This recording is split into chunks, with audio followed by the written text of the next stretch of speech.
La historia de la Iglesia de Jesucristo merece que se recuerde. Pesquisas mormonas.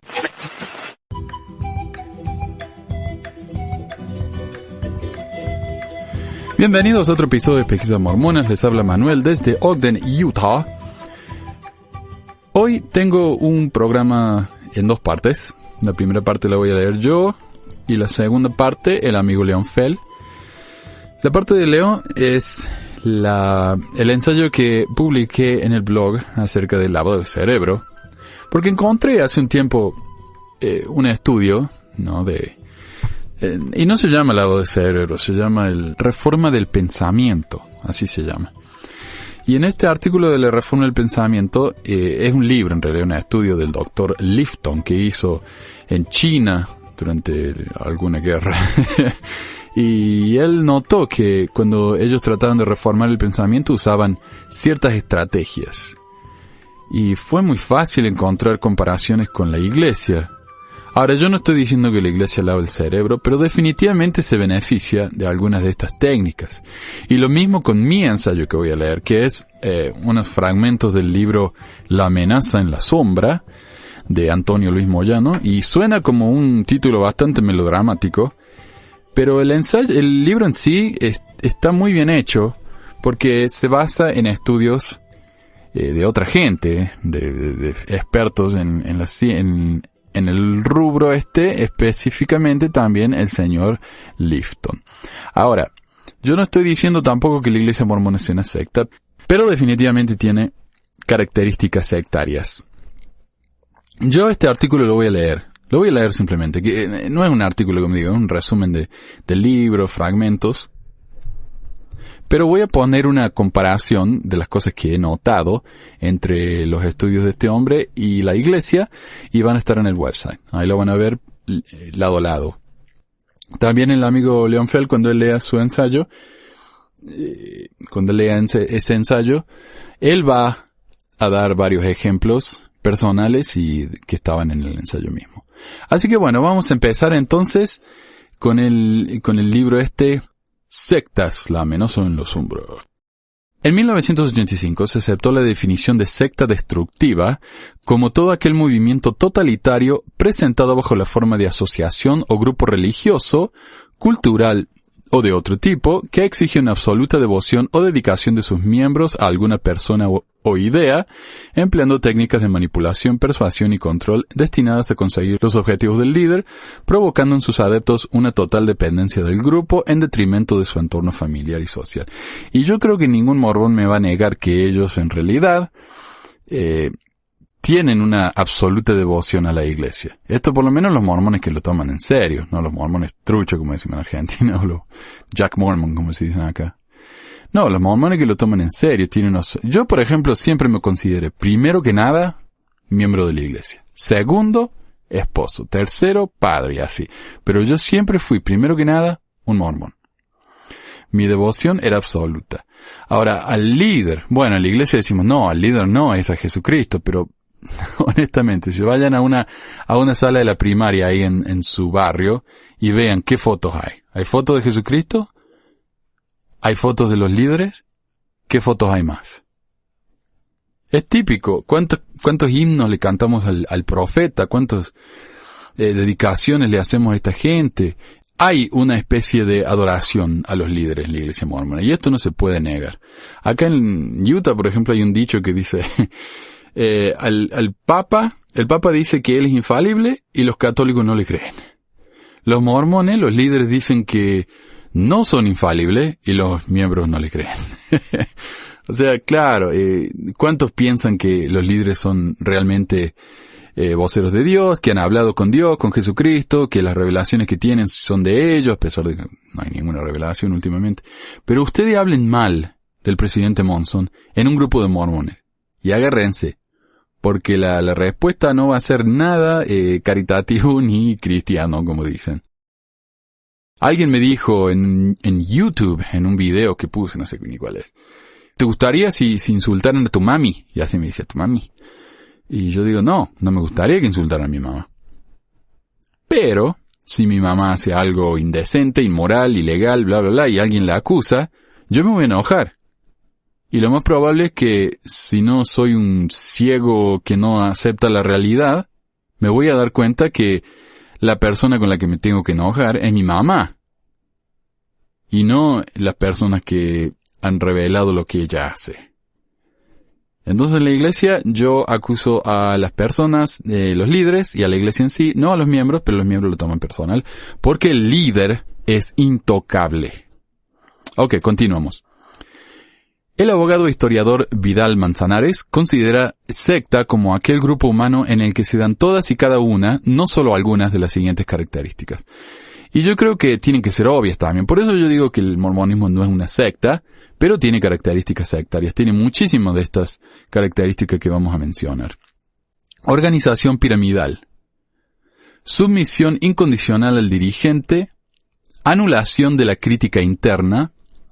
Persecución de objetivos políticos y o económicos enmascarados bajo una ideología de tipo espiritual, sea religiosa o filosófica, instrumentalización de los adeptos para fines propios de la secta y ausencia de control o fiscalización de la secta por cuenta de otro poder religioso o filosófico. Entonces, organización piramidal, tenemos líderes. Los más grandes están arriba, los miembros comunes estamos abajo. Tenemos que hacer lo de la pirámide, de conseguir miembros nuevos constantemente para que ellos consigan más. Dice sumisión incondicional dirigente. Y sí, como dijo Oaks, nunca hay que criticar a los líderes aunque la crítica sea correcta. No. ¿Qué más? A ver, objetivos políticos, por supuesto, con todo lo que han hecho del Proposición 8, las leyes que han pasado en Utah, aunque dicen que no, ellos se meten constantemente con la ley. ¿Qué más? Propios de la secta. ¿Usamos a los miembros para la secta? ¿Cómo que no? Dice, mira, tenemos una nueva empresa acá y no nos alcanza o no queremos gastar plata en empleo. ¿Qué hacemos? Le demos un llamamiento a la pareja esta jubilada. Ellos lo van a hacer gratis.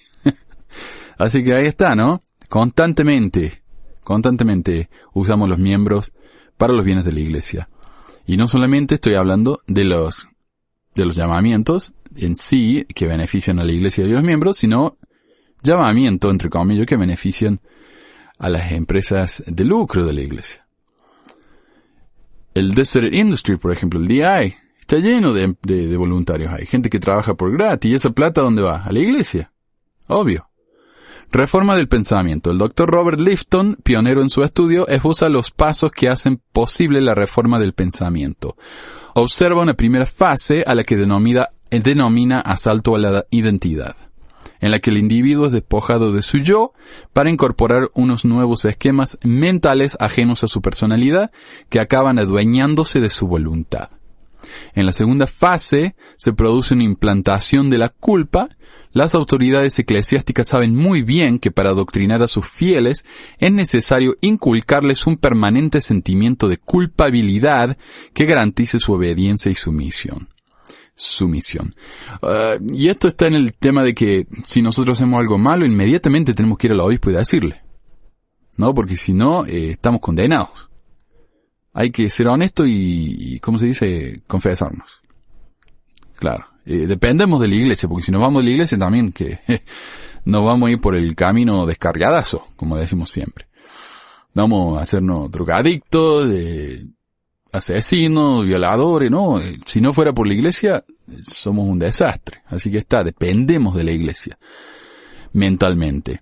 A continuación, debe mediar una canalización de la culpa que permita controlar la conducta del sujeto conforme a los deseos de la gente que le está manipulando.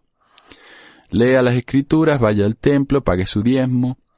A un amigo mío le dijeron una vez, me contó que su hijita estaba muy enferma.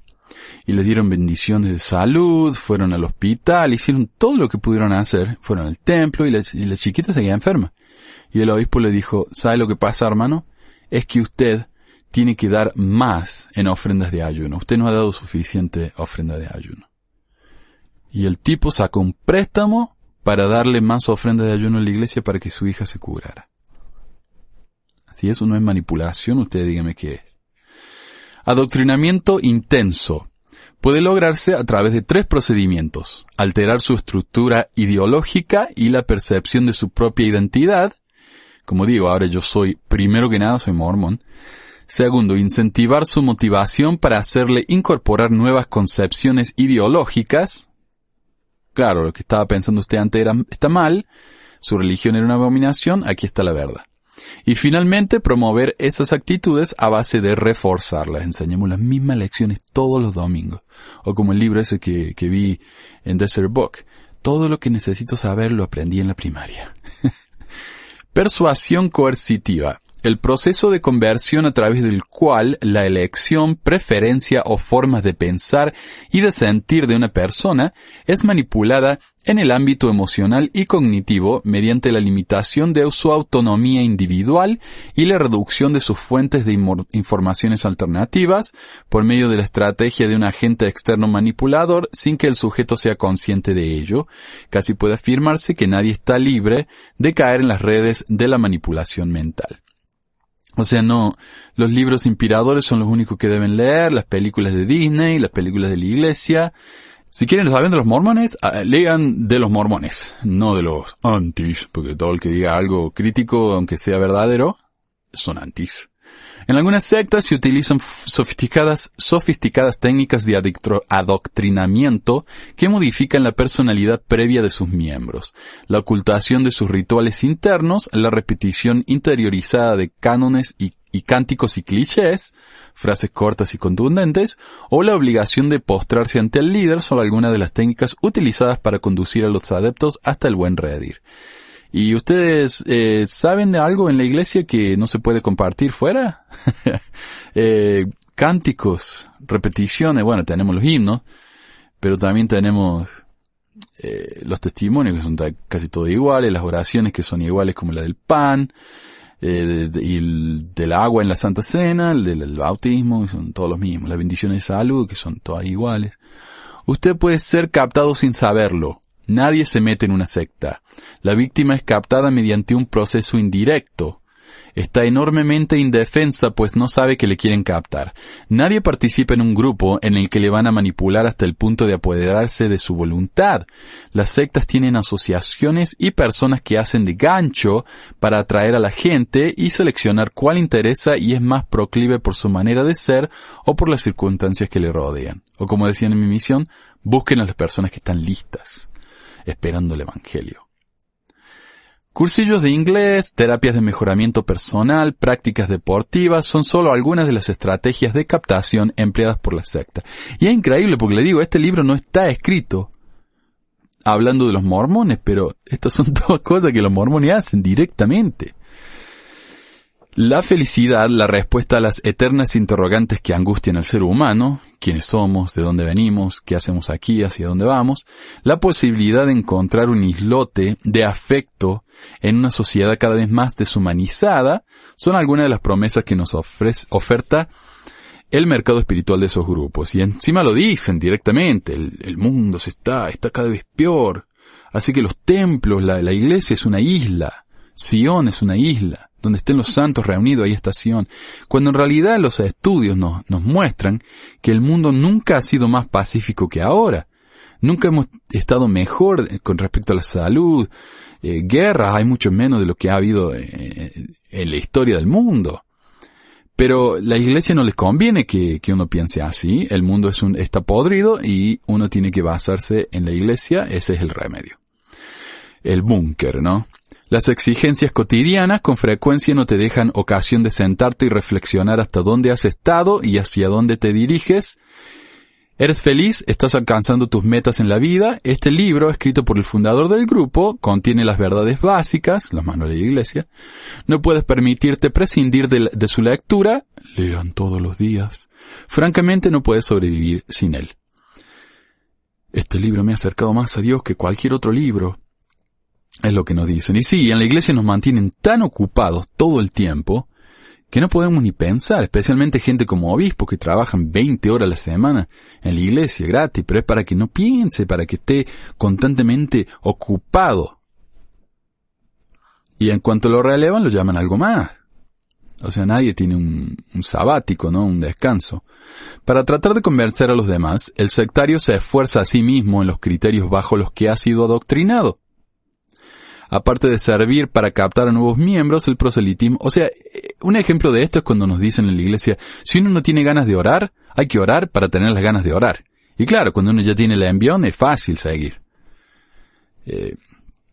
Aparte de servir para capturar a nuevos miembros, el proselitismo contribuye a consolidar y reafirmar ese sentimiento de pertenencia e identificación con los ejes doctrinales de la secta. Mediante la promoción a escalafones superiores, los líderes incentivan la captación de nuevos miembros. Y yo me acuerdo que mi presidente de misión estaba desesperado de que bautizáramos más que todas las misiones de Santiago ahí en Chile, porque si bautizábamos más, lo más probable es que cuando él terminara de ser presidente de misión, lo llamaran a ser 70. Y nosotros queríamos bautizar para que nos llamaran líder de zona, y los líderes de zona querían bautizar para que los llamaran asistentes. Entonces, está el escalafón, la pirámide de la que hablábamos anteriormente. ¿Se dejaría usted seducir por una secta? Es el nombre de la sección. El primer contacto con una secta suele deslumbrar al neófilo. Se tiene la extraña sensación de entrar en un mundo absolutamente maravilloso, lleno de gente igualmente maravillosa y en el que todos sonríen rebosantes de felicidad. El ambiente sectario se percibe como una especie de isla en medio de la tempestad en la que, en contraste con el mundo exterior, reinan el amor y la fraternidad más sincera. El despliegue de una amabilidad pseudo-familiar, hermano, hermana, rebosante de exquisitos modales, alimentará las necesidades afectivas del futuro adepto y le convertirá en el centro de un auténtico bombardeo de afecto, de amor, que desactivará sus posibles suspicacias. O sea, nos quieren tanto, nos tratan tan bien que no sospechamos. A base de efectuosas sonrisas y palmaditas en la espalda, el neófilo acaba por situarse en el eje del contexto pseudo-familiar característico de la secta, que le convertirá al menos durante las primeras semanas en un punto de atención para los restantes miembros. Claro, cuando uno se bautiza, lo tratan como rey. Hasta que el próximo se bautiza, entonces lo tratan como rey y se olvidan de uno. Esta especie de bombardeo afectivo, también llamado bombardeo de amor, en el que al neófilo se le colma de todo tipo de atenciones y halagos, será tanto más eficaz cuanto mayores sean las necesidades afectivas del futuro adepto. El establecimiento de un fuerte vínculo emocional entre la persona y el resto del grupo será uno de los elementos principales que garanticen su enganche. O como dice, presidente Hinckley sabe bien de todo esto. Cada miembro necesita un amigo. Cada miembro necesita un llamamiento, ¿no? Entonces, claro, no lo dejen solo, no dejen que piense demasiado ahí, que esté aburrido los domingos, sino que denle un trabajo y tengan amigos. Sea cual sea la secta a la que pertenezca, el adepto permanece en ella no por la doctrina que profesa, sino por el espíritu familiar y de hermandad que se respira dentro del grupo. Lo importante no es lo que se cree, sino cómo se cree. A medida que continúa su proceso de adaptación al grupo, el adepto encontrará en el miembro más veterano a un confesor, un guía o un segundo padre que le confortará para ofrecerle seguridad y respuestas a ese mar de inquietudes que le invaden. En este caso el obispo, presidente de rama, que son como un padre, ¿no?, del barrio. ¿Y cuántas veces lo han dicho? Él es el padre del barrio. La figura del líder está siempre presente en ese vínculo, bien a través de alusiones frecuentes a su doctrina o mediante su reflejo en el dirigente que, al considerarlo un modelo de perfección espiritual, imita su personalidad y carisma e incorpora como suyas muchas de sus frases, ademanes y gestos característicos.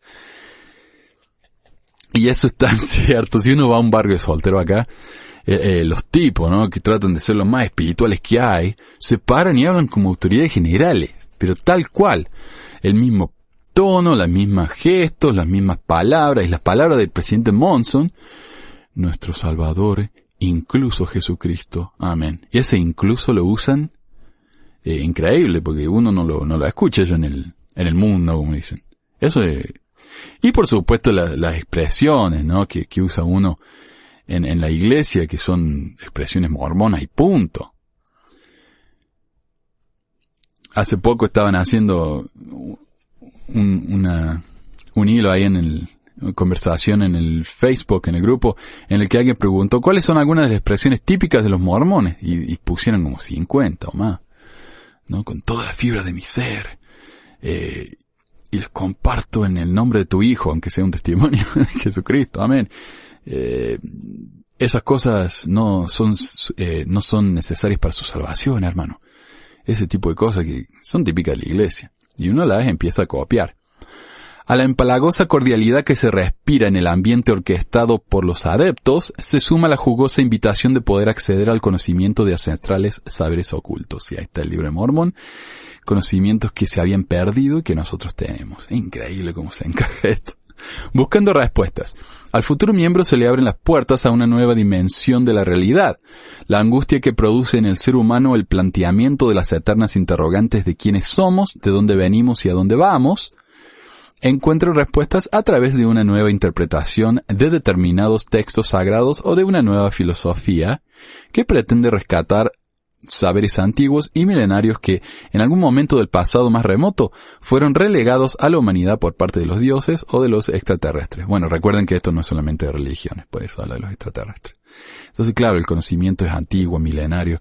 Y eso es algo que yo leí una vez. Todas las iglesias quieren basar su credibilidad en su antigüedad, ¿no? Entonces los judíos van al principio del mundo con Adán y Eva, y los mormones también. Los mormones son el verdadero pueblo de Israel, los judíos de la época de antes de Jesucristo. O sea, somos el verdadero pueblo milenario.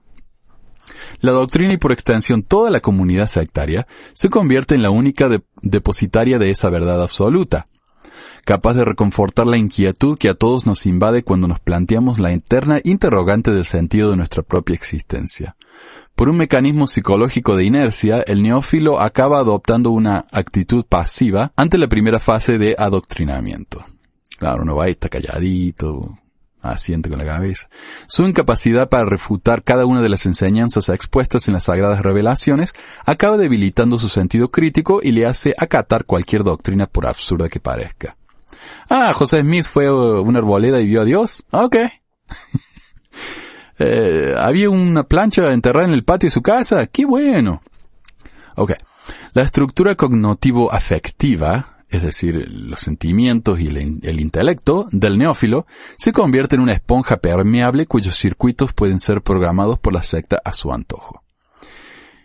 Progresivamente y tratando de evitar el castigo eterno, los adeptos dedicarán cada vez más y más horas a realizar labores de proselitismo o a cumplir otras tareas que contribuyen a la financiación del grupo. Ahí está.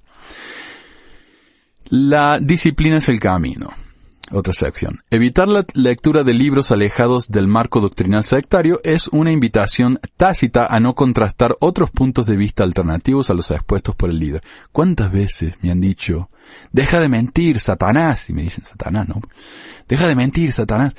Y cuando les pregunto, ¿qué parte de lo que dije está mal? No me dicen. ¿Y saben por qué? Porque no lo leyeron. Ellos buscan cosas antimormonas, las atacan, pero no las leen, porque no se atreven. Este imperativo persigue obstaculizar la posibilidad de que el adepto pueda encontrar a través de la lectura marcos de referencia distintos a los que se le ha inculcado en la organización. Por eso se nos piden que nos mantengamos alejado de todo eso. Si el adepto logra conservar sus vínculos familiares y sus amistades, estos acaban deteriorándose. Los antiguos compañeros se perciben como extraños al grupo sectario e incluso como posibles enemigos en la medida en que no comparten el ideario de la secta. ¿Y cuántas veces yo me sentí mal por mi papá porque él no era miembro? Sacudía la cabeza, así, ¿cómo puede ser este hombre? Qué lástima, ¿no? Y ignoraba todo lo bueno de él. Lo único que veía yo era el hecho de que él no era miembro de la iglesia. La secta te roba tu tiempo y tu mente, tu tiempo al forzarte a mantener un ritmo de trabajo diario monótono y alienante que te obliga a reducir tus horas de sueño y de ocio. ¿Y cuánto nos han dicho que no estemos al vicio, no estemos ociosos? Llenemos todas las horas con algo productivo. Tu mente, al introducirte una nueva doctrina, totalmente ajena a tu modo de pensar y a tu personalidad previa, y que acaba alterando tu visión de la realidad, para ello, la secta incentiva el no razonar, que anula tu capacidad crítica. Y si no, vayan y tratan de decirle a un miembro del liderazgo que usted no tiene sentido, las cosas del evangelio no tienen sentido. Y como dijo Sherry Du, que es la directora del Deseret Book, y es lo más cercana a una profeta mormona, porque la adoran acá, lo que ella dice es ley. En un libro llamado Las mujeres y el sacerdocio, ella dice, si nosotros tratamos de razonar el evangelio, estamos haciéndolo mal porque el evangelio no se razona, el evangelio se siente. Entonces es el desprecio al razonamiento, a la lógica. De la obediencia a la sumisión. Aceptar la autoridad, y la única autoridad que vale es la figura del guía espiritual de la secta, que para eso es un enviado de los dioses, es una de las primeras premisas que el adepto debe acatar. Esa subordinación a la jerarquía sectaria se alienta a través de una serie de argumentaciones y razonamientos que forman parte de esa verdad revelada por el líder. O sea, el líder nos revela que él ha sido elegido por Dios por revelación que él recibió. Tácitamente y de un modo gradual, la secta acaba mermando la capacidad crítica del individuo al fomentar su dependencia a la doctrina del grupo, que no es más que un instrumento manejado hábilmente por el líder para garantizar la subordinación de sus acólitos. De un modo expresivo, el adepto se le prohíbe ejercer la especulación mental, se inhibe su capacidad de libertad de pensamiento para convertirle en un papagayo, que sin ser consciente de ello, solo sabe repetir las ideas que la secta le ha inculcado y que considera como propias. El adepto incorpora en su mente determinados clichés, oraciones breves de enorme carga emocional que resumen la doctrina inspirada por el líder e inclinan al adepto a mantener una conducta de fidelidad al grupo. Como cuando vamos, como vamos y decimos en la reunión sacramental, yo sé que, es una cuestión de repetir, como dijo el Elder Packer, si uno no tiene un testimonio, tiene que darlo igual hasta que lo tenga. Porque así es como se recibe el testimonio, dándolo. Es una cuestión de, entonces, mentir. Yo sé que estas cosas son verdaderas cuando uno sabe que no lo son, pero tenemos que repetirlo porque al repetirlo nos vamos a convencer de que sí son verdad. Esto acabará asumiendo como propio el marco doctrinal de la secta, de tal manera que todo lo que pasa en el mundo exterior es interpretado según la referencia de lo aprendido en las reuniones del grupo. Claro. Las cosas que pasan por ejemplo, el otro día leí en internet que alguien dijo: nunca me he sentido tan bendecida como en estos tiempos, desde el punto de vista económico. Para ella es una bendición de Dios, por ser miembro de la iglesia y por ser un fiel miembro de la iglesia mormona, y para otros sería una consecuencia de buenas políticas económicas por parte de las autoridades. Pero todo lo vemos desde el punto de vista de la doctrina. Aislados en el paraíso. El juramento secreto por el neófilo, una vez que éste ha sido investido como miembro de pleno derecho después de pasar por un bautismo o ceremonia de iniciación, obliga a no divulgar las doctrinas y rituales internos del grupo. Se considera que el mundo exterior es ignorante. Esta dinámica de secretismo acaba desencadenando un aislamiento psicológico por parte del adepto con su entorno más inmediato. La implícita ley del tabú que los dirigentes inculcan a los sumisos adeptos genera una dicotomía secta-mundo exterior que tiene una doble finalidad: impedir que los familiares y amigos del adepto, considerado como gente externa de la que hay que desconfiar, pueden desconocer las interioridades de la organización y al mismo tiempo obstaculizar el flujo de comunicación incluso entre los propios acólitos. Y por eso se nos dice que, por ejemplo, cuando uno quiere hablar con un miembro acerca de los problemas de la iglesia, nos dicen, primero la leche, después la carne, como nos dicen en la iglesia. Primero uno tiene que tomar la leche y fortalecerse y después empezar a comer carne. El problema es que en la iglesia nunca hay carne, siempre es leche. Pero cuando uno habla con los investigadores, imagínense el misionero golpeando la puerta y diciendo, nosotros creemos que Dios vive en una estrella, en un planeta cerca de una estrella que se llama Kolob. Kolob es la que le da la luz al sol, el cual nos da la luz a nosotros. Imagínense si empiezan con eso. Pero no hacen eso. Empiezan con, nosotros creemos en Dios, en Jesucristo, las familias pueden ser eternas, cosas que la gente ya sabe. Porque si empiezan con lo otro, los van a asustar. ¿Y cómo esto de no hablar con los otros miembros? Bueno, imagínense, una de las cosas más extrañas del mormonismo son las ceremonias del templo. Pero uno no puede hablar de la ceremonia del templo, incluso con otros miembros que ya han ido al templo. No se puede. Es absolutamente privado. Porque tal vez si me pongo a hablar yo... Y esto le pasó a mi esposa, cuando ella se puso a hablar con una amiga, y mi esposa siempre le pareció rarísimo el templo, y ella se sintió muy incómoda. Y su amiga, que era una feminista, le incomodaba mucho que ella tenía que usar velo, pero su esposo no. Y ellas se pusieron a hablar. Y una vez que ellas se pusieron a hablar sobre eso, muchísimos otros problemas empezaron a presentarse y a revelarse. Por eso la Iglesia no quiere que hablemos de estos temas entre nosotros. Ok. En la medida que el secretismo de la secta es vivenciado de forma individual y no puede compartirse a través del diálogo con los demás miembros, estos no son capaces de intercambiar impresiones y percibir la irracionalidad que subraya en su dinámica interna. Es lo que dije. Como el adepto no puede detallar sus vivencias dentro de la comunidad sectaria a ninguna otra persona ajena, se le coarta su posibilidad de contrarrestar su experiencia con otras posibles fuentes de información. Esta estrategia impide que la doctrina sectaria, que se considera como verdad absoluta, pueda ser rebatida a través de la lógica argumental. Y tal vez por eso fue que José Smith al principio hizo que la ceremonia del templo fuera tan privada, porque si la gente hablaba de esto con gente de afuera, se iban a dar cuenta que está totalmente robado de la masonería, aunque al final sucedió. De todos modos. Pero todavía seguimos con los secretos.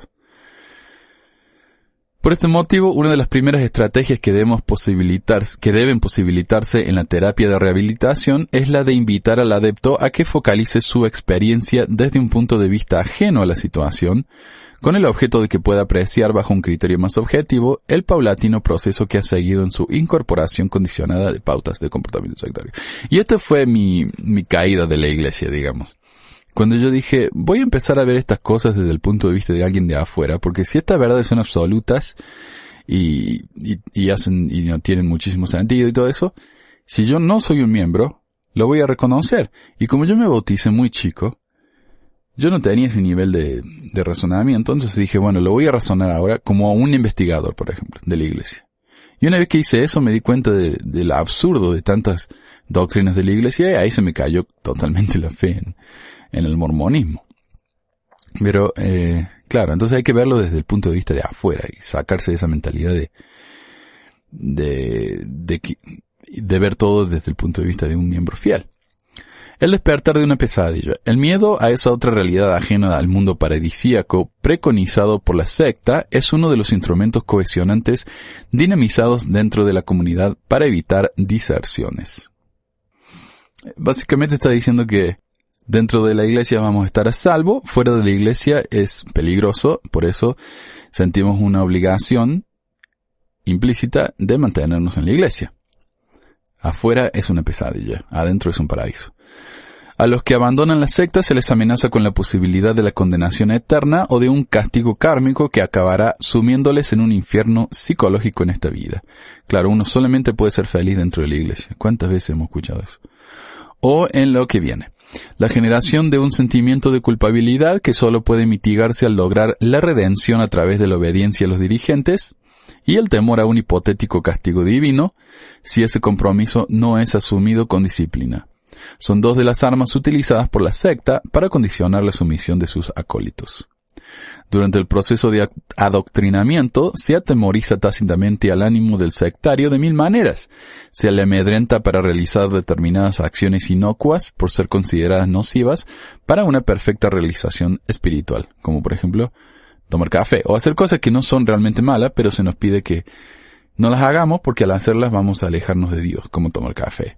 O hace años tomar Coca-Cola, que ahora ya no es una regla. A ver, que pueden venir acompañadas de algún tipo de castigo, concepto de pecado. Se alerta de un inminente y apocalíptico final de los tiempos que aniquilará a todos aquellos que no estén abandonados al gurú de turno, aunque Packer ya nos dijo que no hay que tener miedo porque Jesucristo no va a regresar en esta generación. Así que gracias, hermanito. Sugieren temores oscuros e irracionales de carácter supersticioso si el adepto quebranta su adhesión a la comunidad, etc. Todos esos miedos que han sido sembrados en su mente pueden manifestarse en forma de remordimiento de conciencia. Claro, como escuchamos en la conferencia, toda esta gente que ha dejado la Iglesia y nunca pueden ser felices porque saben que tienen que regresar y cuando regresan ahí vuelven a ser felices otra vez. Tan manipulativo, ¿no? Es tan horriblemente manipulativo y no lo vemos cuando estamos adentro porque tiene absoluto sentido. Yo soy parte de este grupo especial, al ser parte de este grupo especial puedo tener felicidad, el resto no. Entonces la única manera que ellos pueden ser felices es ser como yo. Y uno se siente bien así, ¿no? Se siente especial. Somos príncipes, hijos de un rey eterno, bla, bla, bla. Las experiencias depresivas experimentadas tras abandonar el grupo son interpretadas desde el prima sectario como un castigo de los demonios por haber traicionado la fidelidad a los dirigentes y demás miembros. Un particular sentimiento de incomodidad invadirá al ex adepto cada vez que encuentre por la calle a sus amigos hermanos con quienes ha compartido estrechos vínculos emocionales muy difíciles de suplir. Cambiará de acera para evitar el saludo. Adeptos que habían militado en la secta durante muchos años y que desengañados deciden un día abandonar la organización, se convierten de la noche a la mañana en perfectos extraños. Y esto me ha pasado a mí cuando... Hay gente buena en la iglesia que eran realmente mis amigos, pero por supuesto nunca me vinieron a visitar, pero cuando los veo en la calle me saludan y hablamos de algo, ¿no? Que no es la iglesia. Pero hay muchos que me ven en la calle y hacen como que no me ven. ¿No? Dan vuelta la cara, se van para el otro lado. Y claro, porque ahora yo soy el diablo, ¿no? Yo trabajo para Satanás. Soy el hijo de Satanás, o soy directamente Satanás, como me han dicho ya. Ya no se les reconoce como hermanos de la cofradía sectaria. Los restantes miembros de la comunidad reciben instrucciones de negar el saludo a los disidentes.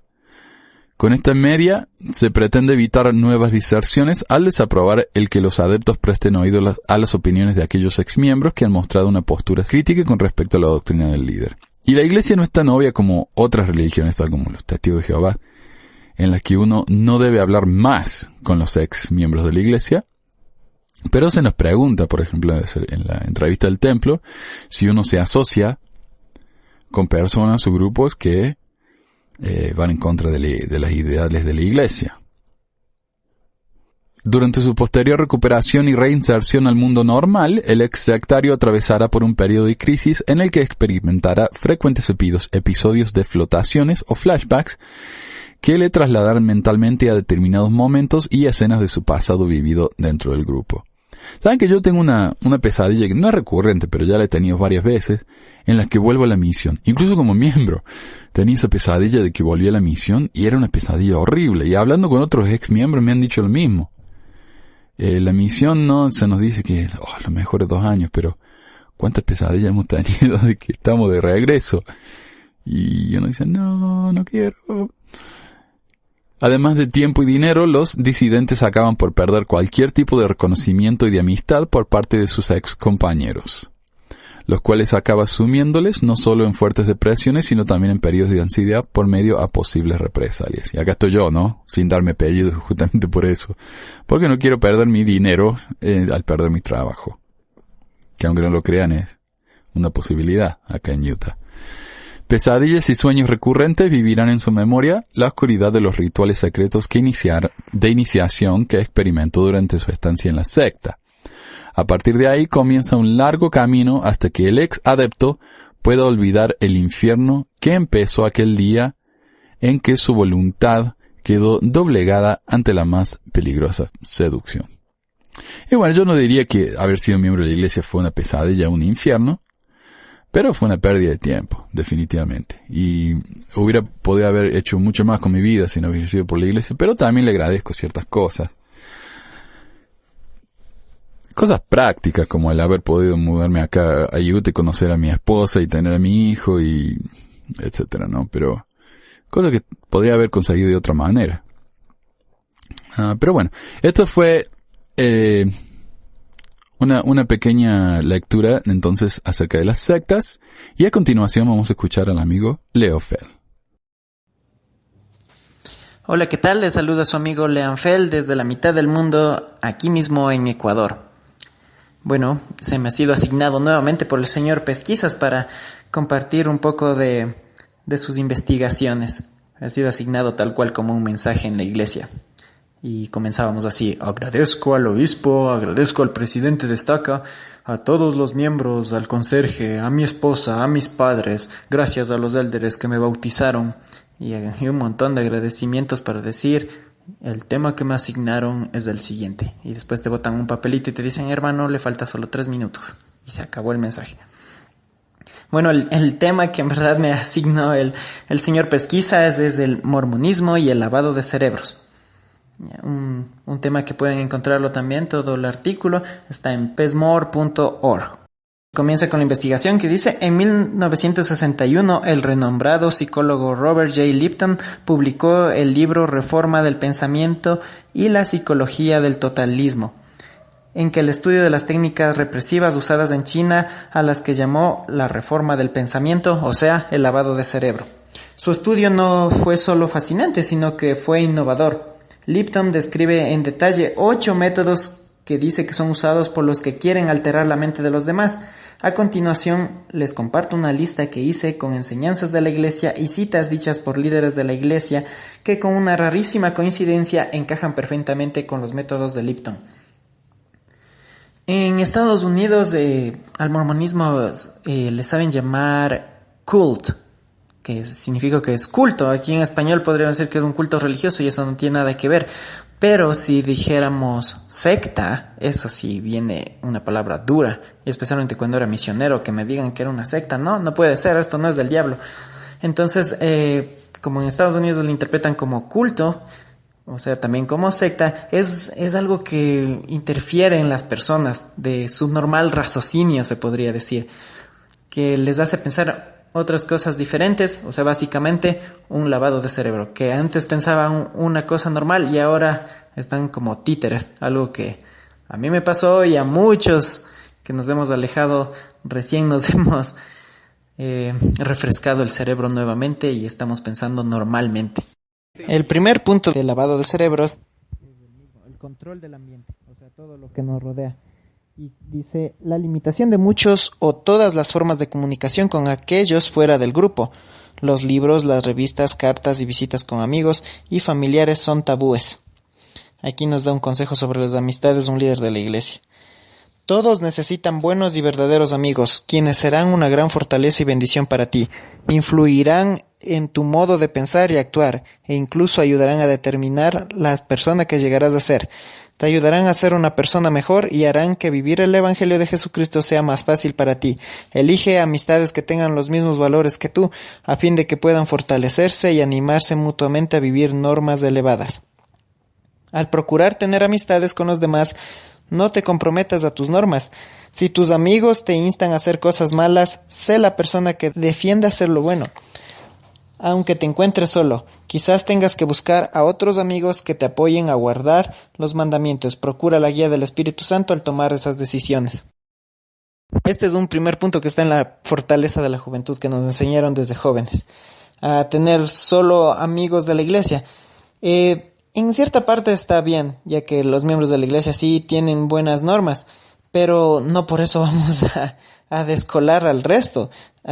Como aquí está el comentario: ten amigos que tengan los mismos valores que tú. Ten amigos mormones, o sea, solo mormones. Por eso hay universidad exclusiva para mormones, y si no tienes que guardar sus normas tal cual.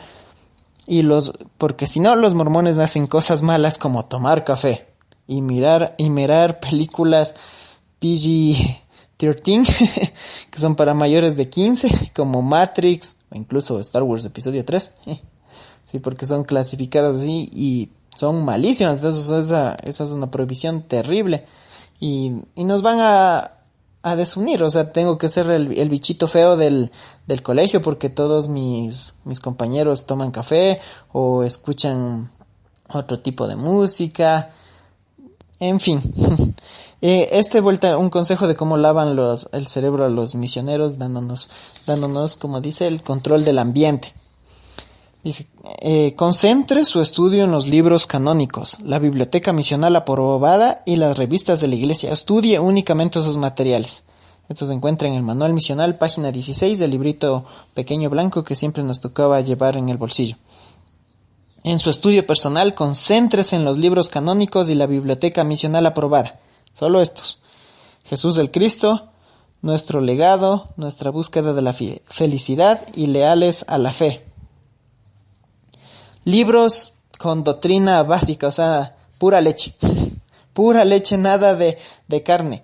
Yo me acuerdo que estuve estudiando una vez el libro de las enseñanzas de José Smith compilado por Joseph Fielding. Y mi compañero mayor me acabó de hablar, dijo que cómo puedo estar estudiando eso, y ahí hablaba algunas cosas acerca de los negros, de cómo debía tratarle, lo de la pluralidad de dioses, y de tener normalmente la poligamia, que era algo mandado por Dios. Pero como se nos manda solo a enseñar la fe, el arrepentimiento, el bautismo y el recibir el Espíritu Santo, solo eso, entonces, ¿qué estamos enseñando de la verdadera historia de la iglesia, los conversos? O sea, ni siquiera la doctrina y convenios y perla de gran precio se les entrega. Eso después vendrán, hasta cuando yo ya me vaya y por ahí se enteren. Como lastimosamente así nos hemos enterado la mayoría de la verdadera historia oculta de la iglesia. Un comentario que hay aquí: misioneros, no lean nada que no sea aprobado por la iglesia o van a empezar a tener pensamientos extraños. Intelectuales en la iglesia, adictos y abusados. A menos que entiendan el plan básico, los que no están casados, los abusados, los discapacitados, los abandonados, los adictos, los decepcionados, aquellos con desorientación de género o los intelectuales no encontrarán consuelo duradero. El comentario: si aprenden demasiado y llegan a ser intelectuales, nunca van a ser felices. Si no me equivoco, esto fue una cita del fallecido Elder Packer. Wow, o sea, si yo logro saber algo más, soy un total pecador, solo tengo que conocer de la fe y nada más. Allá de las cosas extrañas, de la piedra búsqueda de tesoros de José Smith, eso no tienes que estudiar, eso no viene de la salvación, siempre dicen eso no te va a traer la salvación, aunque son las bases de una cadena de mentiras, pero bueno. La segunda parte de esto de la manipulación de cerebro es la manipulación mística. La manipulación de experiencias que parecen ser espontáneas, pero que son planeadas y orquestadas por el grupo y sus líderes para demostrar autoridad divina, progreso espiritual o algún talento excepcional o percepción que separa al líder o al grupo del resto de la humanidad y que permite reinterpretar eventos históricos, escrituras y otras experiencias, casualidades, que son interpretadas como presagios o profecías. El ejemplo es: lea cualquier discurso de la Conferencia General o cualquier artículo de la Liaona. O sea, solo lo que dice Monson es una profecía que creo que en el último discurso que dijo vayan al templo, eso no lo considero como una profecía. Y prepárense, paguen su diezmo, y paguen su diezmo. No sé cuántas veces lo nombran en las conferencias generales, pero esa es la profecía. El tercer punto es demanda de pureza. La perfección solo es posible si uno se adapta al grupo y se compromete. El uso de la culpa es muy común en este método. Las citas: dediquemos eternamente a la iglesia. Hacemos pacto de dar nuestro tiempo, dinero y talentos, de dar todo lo que somos y todo lo que poseemos para el beneficio del reino de Dios en la tierra. Esto se encuentra en cómo prepararse para entrar al santo templo. Cuidado con nuestros pensamientos. Ahora, utiliza un himno como el lugar en el cual se dirigen tus pensamientos. Haz de él una canaleta de emergencia. Siempre que encuentres a esos actores oscuros oscureciéndose desde las bambalinas de tus pensamientos hasta el escenario de tu mente, piensa en ese himno. A medida que comience la música y empiecen las palabras a aparecer en tu mente, los pensamientos indignos se retirarán avergonzados. Eso cambiará todo el ambiente y el escenario de tu mente. Y debido a que es algo que eleva y es puro, desaparecerán los pensamientos bajos. Ya que la virtud por elección no se asocia con la inmundicia, el mal puede tolerar la presencia de luz.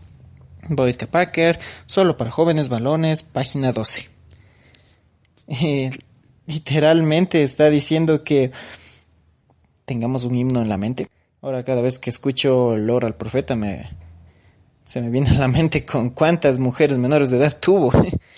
No sé, pero siempre quieren tenerte que estés pensando en cosas de la iglesia. Como decían esto del templo también, tenemos que dedicar todo nuestro tiempo. O sea, si yo consigo un trabajo mejor, es para el beneficio de la iglesia. Si yo tengo tiempo que podría dedicar con mi familia, con mi esposa, con mis hijos, no, ese tiempo tiene que ser para la iglesia. Aunque se matan hablando de la familia eterna y todo eso, pero si es que tienes bastante tiempo libre, obispo, presidente, está acá y ahí vas a ver cuánto tiempo libre te queda.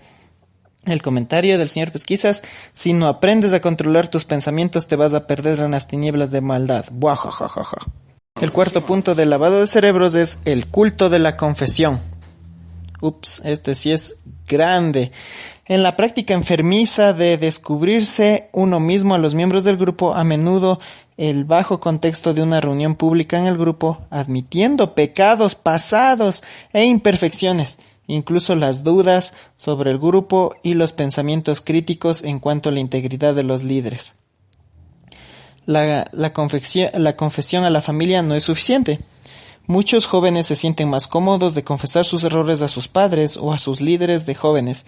Si bien tus padres y tus líderes pueden proporcionar el apoyo y los consejos necesarios, el Señor ha declarado que el obispo es un juez común en Israel. Él tiene la responsabilidad de determinar la dignidad de los miembros de tu barrio mediante su ordenación y vida recta. El obispo tiene el derecho de recibir revelación del Espíritu Santo en cuanto a los miembros de su barrio, incluso sobre ti. Esto está en un discurso del Elder Scott, que debo confesar a mi obispo. ¿Y por qué?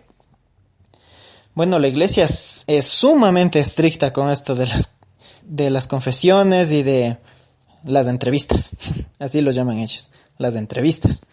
Es algo que necesariamente tienes que hacerlo desde el comienzo. O sea, te tienes que entrevistarte para poder bautizarte. Yo, como era en mi misión líder de distrito y líder de zona, tuve la oportunidad de entrevistar a todos. Incluso tenía que entrevistar a niños de 8 años y preguntarles: ¿usted ha tenido relaciones sexuales antes? ¿Se ha arrepentido de eso? Qué incómodo preguntar eso, pero desde ya tocaba inculcar eso. Otra pregunta de confesión para alguien que recién va a entrar a la iglesia: ¿usted ha tenido relaciones sexuales con alguien de su mismo sexo? ¿O usted ha cometido un aborto? Entonces, vemos cómo la iglesia hace que comienza a lavarles el cerebro desde ya, desde antes que se bauticen. Ellos ya saben la importancia de confesar, y a veces había personas que lloraban en ese momento, que se desataban o les daba tanta vergüenza de confesar algo así, y peor aún si han cometido un aborto. Y aparte de mí, esa entrevista ya no pasaba y tenía que ser enviada al presidente de misión, y otra vez tenía que contar los detalles, y con todos los detalles, a ver por qué iba a abortar, por qué lo iba a hacer. Y desde ahí, y esperar a ver si es que le van a dar el bautismo. Ya una vez que eres miembro, como estaba leyendo en este pasaje anterior, si eres joven y has cometido algo, a pesar que hables con los padres, que es lo más lógico que tienes que hablar con tus padres, son los mejores consejeros, son tus mejores amigos, no. Una persona totalmente extraña que no sé qué será, solo sé que llegó a ser obispo, pero tengo que confesarle con todo lujo de detalles cómo fue el pecado. En este caso puede haber sido con tan solo ver pornografía en internet, y tengo que contarle todos los detalles: a qué hora fue, cómo fue, quién estuvo, por qué lo hice, en qué pensé, y todos los demás detalles a una persona totalmente extraña, que según puede ser inspirado y lo que sea, pero no todos van a ser así. Algunos podrán tener una educación, otros no van a saber qué, o te van a juzgar. Una vez que ya dejen de ser obispos, ¿qué van a esperar? Decir: a él le gustaba ver pornografía, él nunca saldrá con mi hija. Otra cita de los líderes de la iglesia: el Señor jamás permitirá que os desvíe o ningún otro hombre que funcione como presidente de esta iglesia. No es parte del programa. No existe en la mente de Dios. Si yo intentara tal cosa, el Señor me quitaría de mi lugar. Y si lo hará con cualquier hombre que intentase desviar a los hijos de los hombres de los oráculos de Dios y su deber. Selección de 3 discursos del presidente Wilbur Woodruff. Esta es otra de las causas por qué no creo que haya un Padre Celestial tan justo en eso. Claramente dice que si es que hubiera algo injusto, lo va a sacar y todos lo veríamos. Y después, cuando hay algo raro, dicen: no, es que es la voluntad de Dios que sea así. Escuché de casos en mi misión de que había obispos que incluso obligaban a mujeres a sacarse la ropa para una entrevista. Eso era algo rarísimo, pero ya, es la voluntad de Dios que Él siga pidiendo esas cosas. A pesar que en esta escritura diga que Dios vendría con su mano y lo sacaría, y todos lo veríamos, que se hubiera hecho crecer el testimonio de varios. Las dudas son del diablo. No sé nada de que el diablo use tan astutamente o tan inteligente en su obra contra los hombres o mujeres en sus circunstancias presentes. Estoy hablando de las dudas. Esta fue otra cita que dio los líderes de la iglesia. El quinto punto habla sobre la ciencia sagrada. La doctrina e ideología del grupo es absoluta, verdad y completamente apropiada para explicar todo. Las doctrinas no están sujetas a enmendaduras o preguntas. La verdad no se puede encontrar fuera del grupo. El líder, o sea, el profeta Monzón, como vocero de Dios por toda la humanidad, está por encima de toda crítica. Así que nadie como miembro puede criticar o decir que el presidente Monzón está mal. La iglesia es la única verdadera. Esto habla acerca de los testimonios que se comparten cada primer domingo del mes, y si es conferencia un domingo anterior, de la anterior semana o de la próxima semana. Y dice, yo sé que la iglesia es verdadera, yo sé que José Smith restauró el evangelio, yo sé que el presidente Monzón es un profeta de Dios, y un montón de cosas de yo sé. Me acuerdo que una leona de que salió para niños, salió una mano ahí que teníamos de hablar solo de los 5 puntos, ya que el presidente Monzón no le gusta que comiencen a contar historias personales. Incluso en el manual de instrucciones está que tienes que solo decir, yo sé que el Padre Celestial vive, yo sé que Jesucristo vive, yo sé que el presidente Monzón es un profeta, yo sé que José Smith es un profeta y yo sé que esta es la única iglesia verdadera. Entonces, no hay cómo salirse, hasta en eso son estrictos, no puedes hablar de otra experiencia personal, tal cual está en el manual de instrucciones. Otras citas que hablan del Elder Rocks, dice, ¿qué significa que la iglesia de Jesucristo de los Santos de los Últimos Días es la única iglesia verdadera? Aquí habla ciertas características. Según él, dice que tienen la plenitud de la doctrina, el poder del sacerdocio y el testimonio de Jesucristo. O sea, explican por qué Dios declaró y por qué nosotros como sus sirvientes afirmamos que esta es la única iglesia verdadera y viviente sobre la faz de toda la tierra. Y según los Sud, la iglesia abarca todo el conocimiento del universo, que alguna vez yo también lo consideré.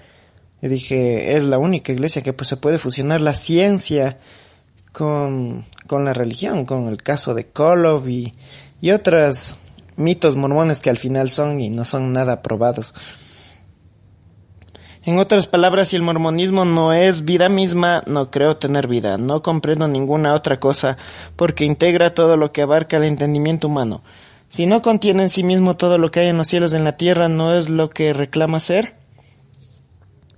Dicho plan incluye todo sistema de doctrina verdadera en la tierra, ya sea eclesiástica, moral, filosófica o civil.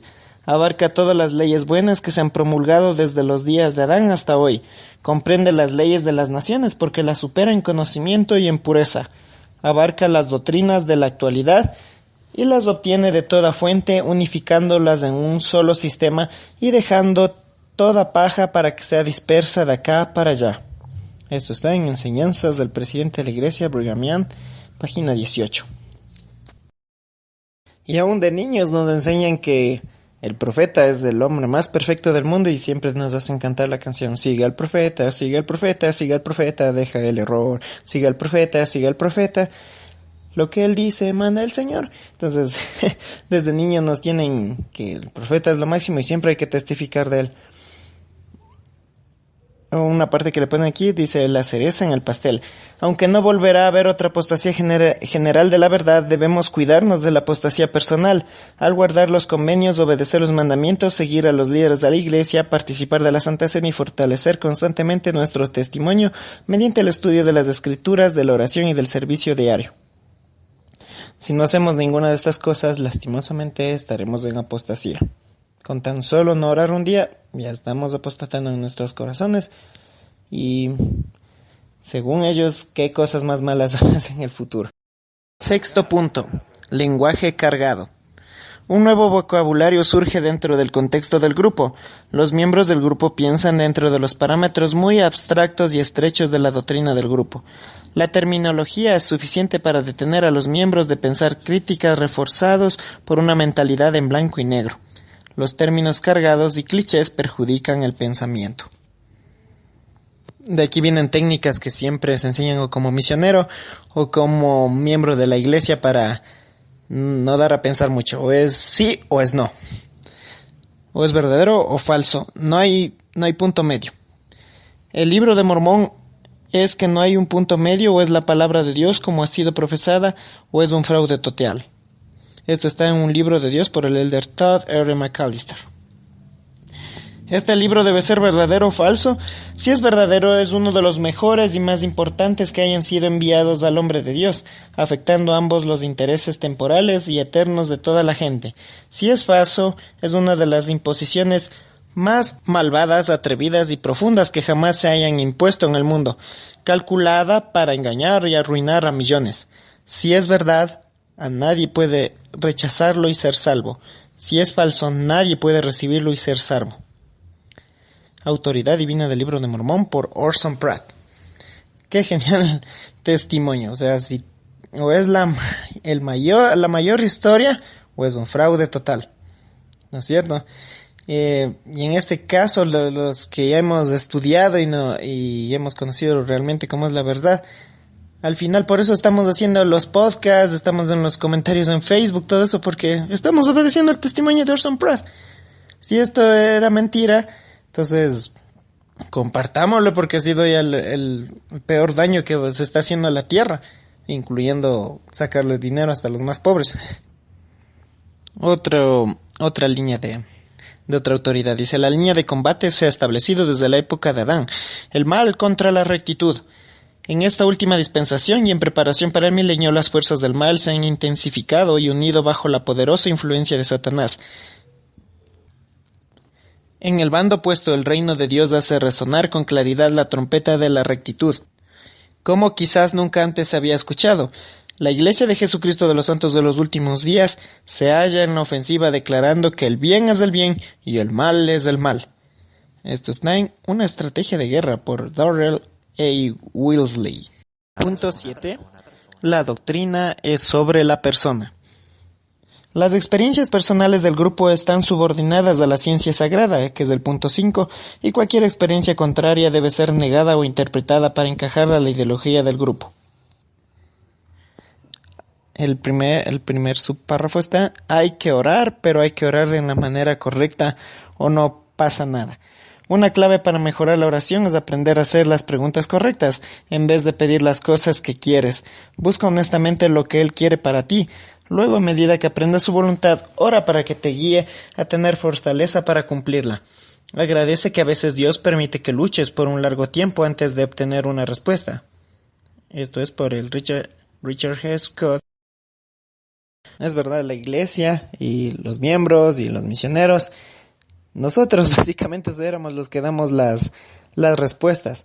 Cuando visitábamos a un investigador y decían: no, es que no he recibido mi respuesta. No, hermanas, que tal vez está leyendo mal el Libro de Mormón o está orando mal.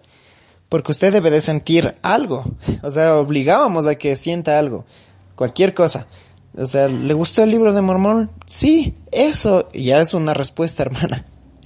Y como dice aquí también, cualquier duda que uno tenga tiene que someterse a la respuesta, y si viene un sentimiento bueno es porque es verdad. Solo seguían con un sentimiento y ya. Hay que dudar las dudas siempre que sean dudas sobre tu fe en la iglesia mormona. Si es otra cosa, no. Algunas podrían preguntar: ¿pero qué pasa con mis dudas? Es natural tener preguntas. La semilla de la duda honesta por lo general germina y madura hasta convertirse en un gran roble de entendimiento. Hay pocos miembros de la iglesia que en algún momento u otro no hayan luchado con preguntas serias o delicadas. Uno de los propósitos del Evangelio es nutrir y cultivar la semilla de la fe, incluso algunas veces en el arenoso suelo de la duda y de la incertidumbre. La fe es la esperanza de las cosas que no se ven, pero que son verdaderas. Por lo tanto, mis queridos hermanos y hermanas, mis queridos amigos, les pido primero duden de sus dudas antes de dudar su fe. Nunca debemos permitir que la duda nos mantenga prisioneros y nos prive del amor y de la paz y los dones divinos que vienen mediante la fe en el Señor Jesucristo. Este es un discurso reciente que dio el presidente Dieter T. Rudolph, que dice: vengan y únanse con nosotros. Creo que esto es para filosofar, o no sé, esta es una nueva filosofía que está ocupando la Iglesia Sud. Incluso me la mandaron en mi muro de Facebook, me pusieron: Leandro, no dudes tus dudas antes de dudar tu fe. O sea, ni siquiera les puedo entender lo que quieren decir eso. Pero bueno, yo cuando fui la primera vez al al templo a recibir la sagrada investidura. Yo he tenido conocimientos de que era algo medio masónico. Entonces aún con esa duda fui y recibí, pero nunca me quitó esa duda de por qué tiene algo que ver con la masonería y por qué tantos rituales y por qué el martillito al final. Pero como aquí mismo dice, si uno tiene una duda va a seguir creciendo y uno va a investigar. O sea, no va a bastar con la oración de que me vengan, no, es que sí se sintió bien, es que ahora ya me vistieron de blanco con una ropa extraña.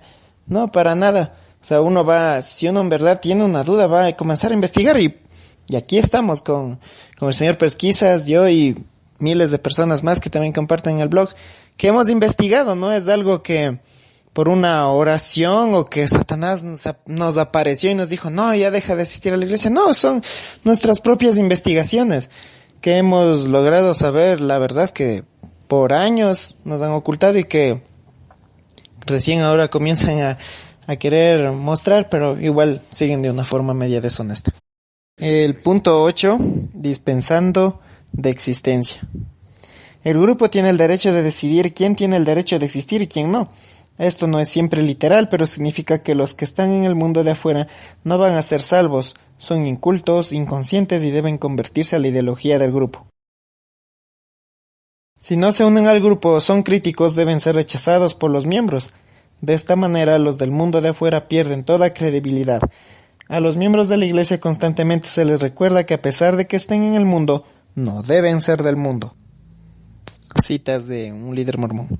¿Qué se entiende por el mundo? El presidente McKay se refiere a esto como aquellos que son alineados de los santos de Dios. Son extranjeros de la iglesia y el espíritu de la alineación de los que debemos mantenernos alejados. El elder Bruce R. McConkie define al mundo como las condiciones sociales creadas de los habitantes de la tierra que viven una vida carnal y de lujurias sensuales, y que no se han despojado del hombre natural mediante la obediencia de la ley y a las ordenanzas del Evangelio. Juan en su epístola describe el mundo como la concupiscencia de la carne y la concupiscencia de los ojos y la vanagloria de vida. Dijo, no améis al mundo ni a las cosas que están en el mundo, si alguno ama lo del mundo, el amor del Padre no está en él. Esto fue por James A. Cullimore. Estar en el mundo pero no ser de él. Jesucristo enseñó que el bautismo es esencial para la salvación de todos los que habían vivido en la tierra. Juan 3:5. Muchas personas, sin embargo, han muerto sin recibir el bautismo, otros han sido bautizados sin la debida autoridad. Como Dios es misericordioso, ha preparado un medio para todos que reciban las bendiciones del bautismo. Al realizar bautismos vicarios por aquellos que han muerto, los miembros de la iglesia ofrecen estas bendiciones a sus antepasados. Sí, como en este punto habla, siempre la iglesia va a tratar de convencer a todos. Y si no eres parte del grupo, pues te espera el reino celestial o las tinieblas de afuera.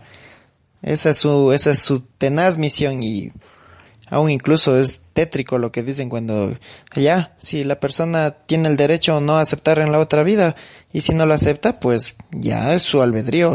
Ellos han de querer vivir en el mundo celestial. Estos 8 primeros puntos que se han compartido, como fueron tomados de ese libro, pero se aplican tan claramente en la iglesia.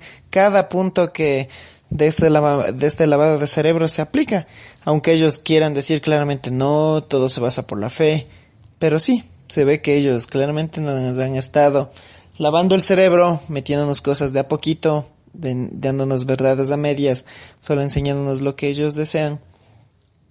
Pero algunos que nos escuchan, que recién están investigando, como mi persona, que sigo investigando, el señor Pesquisas y muchos otros seguimos investigando, y nos alegra, habernos disipado ya de este lavado, habernos salido del culto, de la secta, de la iglesia, de como quieran llamarlo, porque al final es una organización, pero con estos tipos de fines.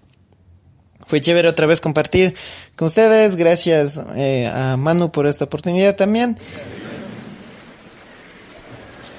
Gracias, hermanos Leonfeld. La presidenta destaca, dice que quiere unas palabras con usted después de la reunión.